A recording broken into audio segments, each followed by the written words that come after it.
1.5 महीनों के सर्दी में बैठी रहती हूँ और मुझे 4 हफ्ते का टाइम दिया डिलीवरी होने वाला। मेरे पास ये नहीं है क्योंकि मैं औरत हूँ, मुझसे कोई सामान खरीदता नहीं है।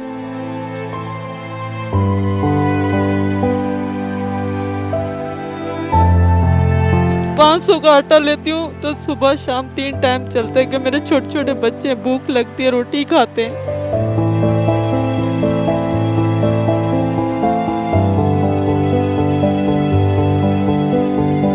जो मैं आज रोड पे बैठी हूँ, मेरी बेटियां ना बेटे, इसलिए मैं पेट काट के उनको पढ़ा रही हूँ।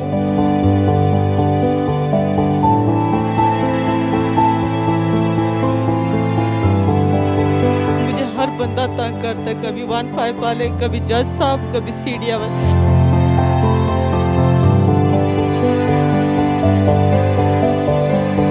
इन्होंने मेरा जुम्मे वाले दिन पतीले उठा के ले गए, हमारी गर्मी पूरी इन्होंने जाया किया, फिर मैंने कोठियों में धक्के खाए।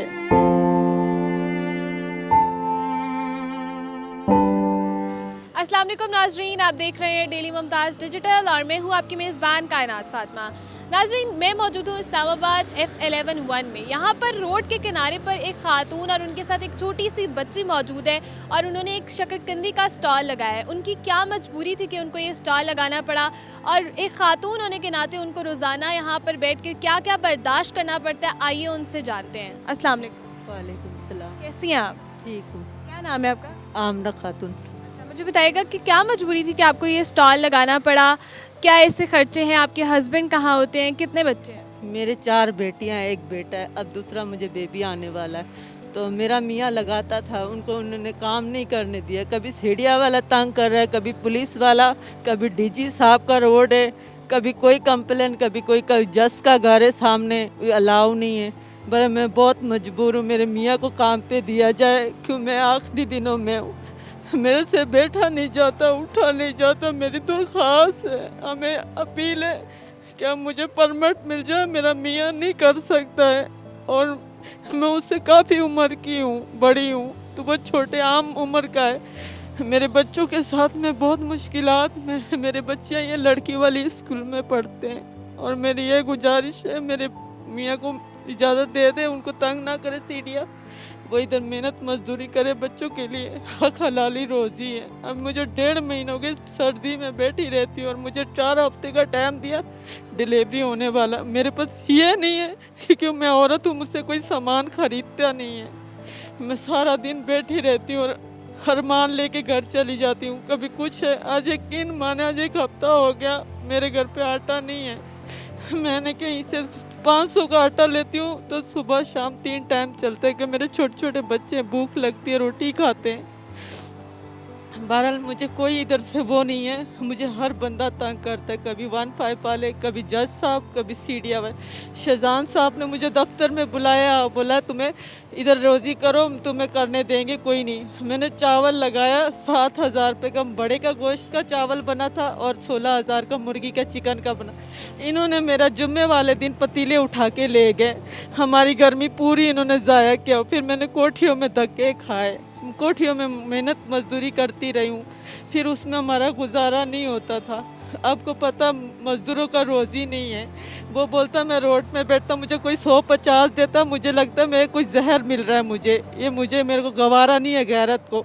मोटरसाइकिल वाले बाइक में जाता हूँ, पेट्रोल ज़्यादा खर्च होता है, कभी सवारी मिलती, कभी नहीं मिलती, कभी कोई ख़राबी हो जाती है। अभी वो बैठा हुआ है घर पे बच्चों के साथ, क्या करें, अभी कुछ तो करना है, छोटे छोटे बच्चे हैं। आप अगर यहाँ पर बैठती हैं तो आपको ये जज साहब और सीढ़िया वाले कुछ नहीं कहते, लेकिन अगर हस्बैंड आते हैं तो उनको कहते हैं? उनको तंग करते हैं, उनको सीढ़िया वाले बोलते हैं अलाउ नहीं, आप जाके किसी दुकान में ऑफर लो, दुकान लो, आप इधर क्यों चौक पे खड़े हो। अभी आप बताएं, गरीब बंदे हैं, उसके 5 बच्चे हैं, मकान किराए का है, वो कहाँ से आमदनी से वो सीढ़िया को कहाँ से वो पेमेंट अदा करे, दुकान का किराया दे या बच्चों का पेट पाले। तो जाहिर बात हमारे पास नहीं, हमारी सारी ज़िंदगी का यही पूंजी है जो मेरे पास रेडी है, और इसके अलावा हमारे पास कोई दौलत शोहरत नहीं है जो हम कोई है। ये हमने थोड़े थोड़े पैसे बच्चों का पेट काट के हमने रोज़ी से बनाया है, ये हमारी ज़िंदगी और ये हमारी साथी है। बच्चे कौन से स्कूल में पढ़ते हैं और कहाँ पर रहती हैं आप? जी F11 2 में पढ़ते हैं बच्चे। लड़की वाली स्कूल में इधर पढ़ते हैं, 2 बच्चे जो है ना घर के सामने पढ़ते हैं। वो बच्चे केजी नर्सरी की है मेरी, और 2 बच्चियां मेरी है सामने बड़ी स्कूल में पढ़ती लड़कियां मेरी। बच्चियाँ कोई काम करती हैं जो बड़ी हैं? नहीं पढ़ रही हैं। मैं बोलती हूँ जो मेरे तरह ना उनकी ज़िंदगी हो, मैं जैसे अनपढ़ हूँ, जो मैं आज रोड पे बैठी हूँ, मेरी बेटियाँ ना बैठे, इसलिए मैं पेट काट के उनको पढ़ा रही हूँ। मेरा ख्वाब यही है अल्लाह ताला से कि मेरे तरह ना कोई हो और मजबूर हो ना, वो गलत रास्ते में जाए। मेरी बेटियाँ मेहनत मजदूरी करके अपना पेट पाले, पढ़ी लिखी हो, किसी के आगे हाथ ना फैलाए, कोई रोड में बैठे तो उसके साथ कोई बदतमीजी ना हो, और कोई आने जाने वाला कोई हंसता है, कोई देखता है, मुझे बहुत गिल्ट फील होता है। पर मैं क्या करूं, बच्चों के लिए बैठी हूँ। लेकिन ये बहुत अच्छी बात है कि आप मांगने के बजाय अपनी मेहनत करके कमा रही हैं, अपने बच्चों का पेट पाल रही हैं। भीख मांगने से तो बेहतर है कि आप कमा रही हैं। अच्छा, मुझे ये बताएं कि आप रहती किधर हैं? मैं F11 2 में 18 नंबर गली में रहती हूँ। अच्छा, अभी आपके हस्बैंड घर पे हैं, तो अगर आज चलें आप वो घर पे हैं, काम नहीं करे, उसके अलावा डेली बेसिस पे अगर कोई काम नहीं होता तो फिर क्या करते हैं? बस ऐसे गुजारा कर रहे हैं। कभी वो मुझे शॉपर ला देते, डब्बे ला देते, मंडी से माल ला देते हैं। कोई घर का छोटा मोटा काम है, कहीं से किसी ने बुला लिया, आज उधर आ जाओ, थोड़ी सी मजदूरी लग रहा है, 1500 दे देंगे दिहाड़ी पे, वो उनके साथ चले जाते हैं। कोई ना कोई मतलब वो लगाया हुआ है, क्या घर का करें। किराया कितना है? 14,000 एक पूरा हो जाता है? होता तो नहीं है, पर कभी शिकायत होता है मालिक का, कभी निकल जाओ खाली कर दो, कभी कुछ है। बहरहाल गुजारा कर रहे हैं, अभी अल्लाह अल्लाह करवा रहा है। हमारे से क्या है, हम तो सिर्फ एक जरिया है।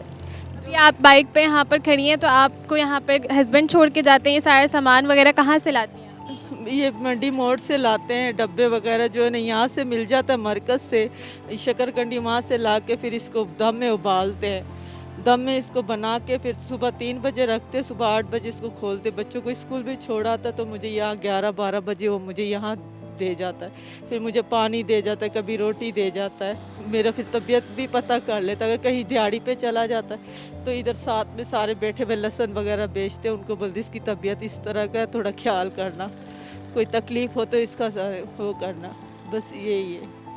अच्छा, आपको कोई यहाँ पर बैठे हुए कितना अर्सा हो गया? 1 साल? हमें चौथा साल लग गया। चौथा साल है। यहाँ पर कोई गवर्नमेंट का बंदा, कोई एनजीओ का बंदा आपकी हेल्प के लिए अभी तक आया? कभी भी नहीं आया, कभी कोई हालात नहीं है। बस कोई सवारी आती है जो मैं अगर उसको चल के जाके दे देती हूँ तो वो मुझे 50 रुपये कभी दे जाते, पर मैं लेती नहीं हूँ। मैं बोलती हूँ नहीं साहब, मेरे से आप ले रहे हो, ये बड़ी बात है, जो मेरी चीज़ बिक जाए, मेरी खुशी होगी, मेरा सामान ख़त्म हो जाए, मेरे इसी में अल्लाह बरकत डाले। मैं खुद नहीं लेती हूँ ना, मैं गोश्त वगैरह, अगर चावल दे जाते तो वो मैं अपने बच्चों के लिए ले लेती हूँ, पर जो गोश्त वगैरह देते, क्योंकि मेरा एक ही बेटा है और मेरी ज़िंदगी का सहारा है, मैं सदका उनको खिलाना नहीं चाहती हूँ। नहीं होगा नहीं खाएंगे, बस मेरे को अपना ये बिक जाए, मुझे इसी में बरकत है, मेरा अल्लाह ताला इसी में मुझे वो दे, वही मेरे लिए काफ़ी है। मुझे किसी की मदद नहीं चाहिए, बस मेरा सामान बिक जाए। जो मेरे से गिल्टी फील कर रहे हैं, ये गंदे या क्या अजीब उनके दिल की बात है, मुझे नहीं पता, पर मैं सारा दिन इस तरह बैठी रहती हूँ, उम्मीद नहीं छोड़ रही हूँ, बस अल्लाह पे यकीन है। लोग हमें देख रहे हैं, उनको क्या मैसेज देना चाहेंगी? जो कि आप मेहनत कर रही हैं, आप एक बहुत बड़ी मिसाल है सबके लिए कि आप मेहनत कर रही हैं, तो अब जो लोग देख रहे हैं उनको क्या मैसेज दें? मैं यही बोलती हूँ, कुछ भीख ना मांगे, गलत काम ना करे। खुदा ताला ने फरमाया कि आप मेहनत करें, हक हलाली, मैं आपकी हिफाजत करूँगा, आपकी मदद करूँगा गायबी ख़जाने से। भीख मांगना अच्छी बात नहीं है। दूसरे अपने सदके दे जाते हैं, अपने बच्चों के उतार के, वो अपने अजाब करके आपको दे जाते हैं। अब तो ले लेते हो, वक्ती खा लेते हो, कल इसका हिसाब देना पड़ेगा। मगर अल्लाह ताला आपको और हिम्मत दे और आपके लिए आसानियाँ पैदा करे। जी नाज़रीन, आपने इनकी कहानी सुनी। सबसे अच्छी बात यह है कि ये सब के लिए एक बहुत बड़ी मिसाल है कि ये भीख मांगने के बजाय मेहनत करके अपना और अपने बच्चों का पेट पाल रही हैं। आप देख सकते हैं कि ये मेहनत कर रही हैं, इन्होंने यहाँ शकरकंदी का स्टॉल लगाया। आप सबके लिए बहुत बड़ी मिसाल है। तो उम्मीद करती हूँ कि आप लोगों ने आज की स्टोरी से बहुत कुछ सीखा होगा, आप लोगों को बहुत सी मोटिवेशन हासिल हुई होगी। अब तक के लिए अपनी मेज़बान कायनात फ़ातिमा को दीजिए इजाज़त। अल्लाह हाफ़िज़।